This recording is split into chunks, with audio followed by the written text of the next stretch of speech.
হরে কৃষ্ণ। জানেন কি ব্রহ্মার কত গুণ, শিবের কত গুণ এবং নারায়ণের কত গুণ ও পরম পুরুষোত্তম ভগবান শ্রীকৃষ্ণের কত গুণ? তাহলে আসুন জেনে নিই। তো শাস্ত্রে বলা হয়েছে যে ভগবান শ্রীকৃষ্ণ হচ্ছেন সর্বাকর্ষক। তো এখানে শাস্ত্রে বর্ণনা করা হয়েছে যে ব্রহ্মার হচ্ছে 50 গুণ, অর্থাৎ তিনি 50 গুণের অধিকারী।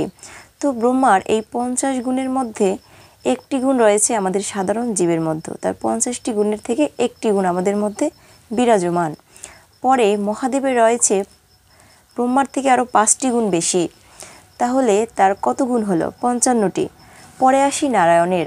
তো নারায়ণের রয়েছে মহাদেবের থেকে আরও 5টি গুণ বেশি, তাহলে কত হলো? 60টি গুণ।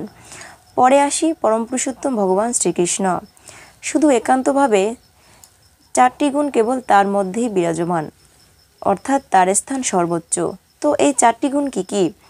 বলা হয়েছে লীলা মাধুরী, বেণু মাধুরী, রূপ মাধুরী এবং শেষ হচ্ছে প্রেমা প্রিয়াদীক্ষ।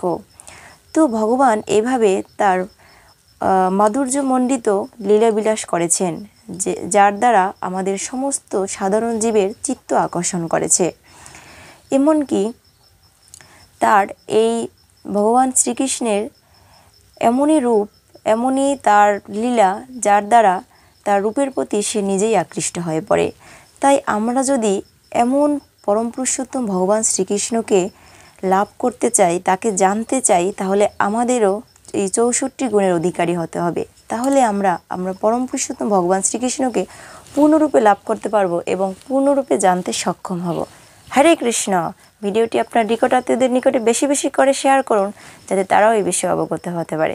হরে কৃষ্ণ।